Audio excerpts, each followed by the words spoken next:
되게 오래 가요. 우리가 입을 이렇게 계속 다물고 있으면 빨리 나을 텐데 3일 동안 밥도 못 먹고 말도 안 하고 이래야 되죠. 그러니까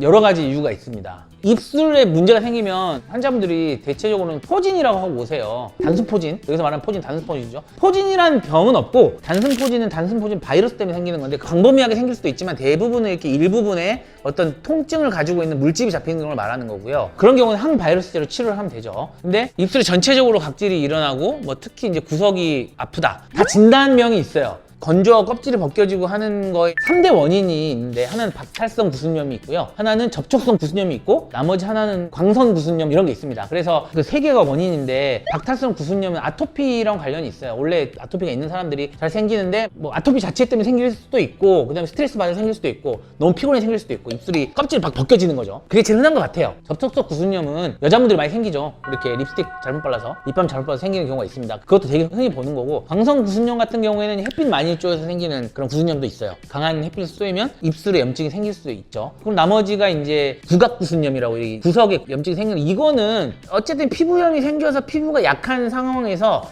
벌리니까 찢어지는 거예요. 그러면 찢어져 있는데 피부염까지 있어서 낫질 않는 거죠. 되게 오래 가요. 우리가 입을 이렇게 계속 다물고 있으면 빨리 나을 텐데 3일 동안 밥도 못 먹고 말도 안 하고 이래야 되죠. 그러니까 이게 오래 갈 수밖에 없는 질환이고, 부각구순염 같은 경우는 약을 이렇게 바르면 좀 가라앉다가도 입이 찢어지니까 다시 생기고, 음식 들어가서 다시 생기고, 악순환의 반복이기 때문에 적극적으로 치료를 우리가 하려고 하고, 여기다 주사도 맞고 해요. 그 여드름 때 맞는 염증 주사 같은 거를 농도를 높여가지고 여기다 주사를 맞고 하거든요. 그럼 좀 빨리 낫습니다. 그래서 방법이 다 있다. 여기를 찢어졌다고 꼬밀 순 없잖아요.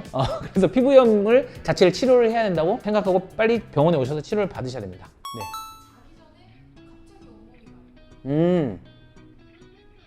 이거 되게 어려운 질문인데, 교과서의 한 단원이에요. 거기서 한 단원을 내가 지금 이야기해야 되나? 아는 것도 병인데 자꾸 이야기하게 되는데, 샤워 후에 가렵다. 원인이 한 3가지쯤 돼요. 그냥 샤워하고 보습을 잘 안 해서 가렵나? 수분이 증발하면서 피부가 건조해서 가렵나? 뭐 이런 것도 있지만, 우리가 온도 변화에 의해 생긴 두드러기가 있습니다. 콜린성 두드러기라고 하는 게 있는데, 그런 두드러기일 수도 있고요. 샤워하는 중간에 그 세정제를 쓰잖아요. 그 세정제에 의한 자극 피부염일 수도 있고, 세정제를 쓰는 행위에서 이렇게 문질문질 하잖아요. 그럼 피부 묘기증일 수도 있고, 다양해요. 샤워에 가려운 이유가. 그래서 그거를 우리가 알아야 돼요. 그리고 심지어 아쿠아 얼티카리아라고 물에 두드러기가 있는 사람도 있어요. 되게 많죠. 지금 벌써 진단이 몇 개예요. 벌써 이걸 구별해야 돼. 근데 우리가 임상에서 볼 때 제일 흔한 경우는, 우리가 샤워할 때 뜨거운 물로 하잖아요. 온도변 때문에 생기는 콜린성 두드러기가 가장 흔하고요. 그 다음에 자극성 피부염, 피부 묘기증, 수분이 막 날아가면서 생기는 피부 건조증, 이런 것 때문에 가려움증이 생깁니다. 교과서를 정리했네요, 제가. 그런 게 있기 때문에 샤워에 가려운 거 그렇게 썩 좋지는 않은 것 같아요. 자기 전에 각질 없는 거 가려운 거.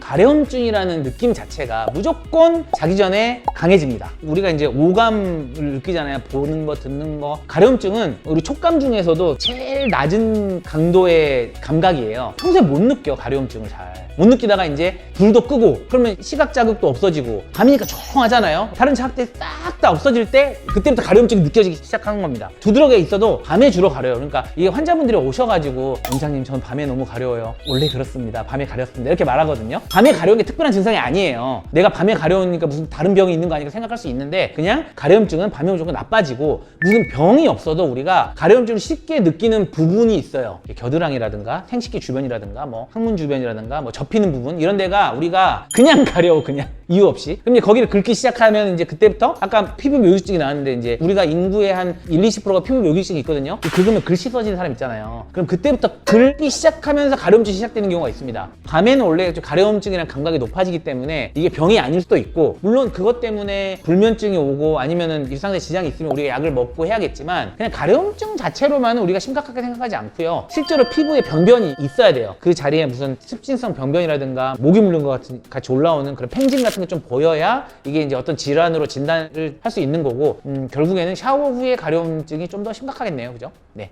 자기 전에 막 가려운 경우는 결국에는 평소에 갖고 있었던 거죠. 아, 그쵸, 그쵸. 예. 그래서 이제 피부가 좀 건조해서 그런 경우도 있고, 잘 때 뭐 이렇게 닿는 이불이라든가 의복이라든가 그런 것들에 의해서 피부가 자극된 다음에 거기서 가려움증이 생기면 그걸 막 긁다가 더 가려워지는 이제 이런 물리적인 자극 때문에 가려움증이 생길 수도 있고, 그렇기 때문에 피부 질환이 있으면 낮에도 좀 가려워요. 밤에만 가렵기는 쉽지 않고요. 피부문이 없는데 가려움증을 느낄 수도 있어요. 그럴 때는 이제 우리가 항히스타민 같이 좀 부작용 없고 되게 오랫동안 먹어도 괜찮은 그런 약으로 조절을 할 수 있고요. 보습을 잘해주면 어느 정도 또 도움이 됩니다. 보습을 잘해주면 가려움증이 좀 완화되기 때문에, 보습제 중에 그 맨솔 성분 들어있는 게 있어요. 그게 조금 가려움증을 완화시켜 주거든요. 그래서 그런 성분을 이용하는 것도 도움이 됩니다. 가려움증을 완화시켜 준다고 스테로이드를 마구마구 바르면 피부가 얇아지고 혈관 확장되고 부작용이 있기 때문에 그거는 의사의 판단하에 바르는 게 좋고요. 바르면 좀 좋아져. 근데 너무 장기간 뭐 3주 이상 이렇게 바르면은 부작용이 생기기 때문에 반드시 의사의 판단하에 바르는 게 맞습니다. 네.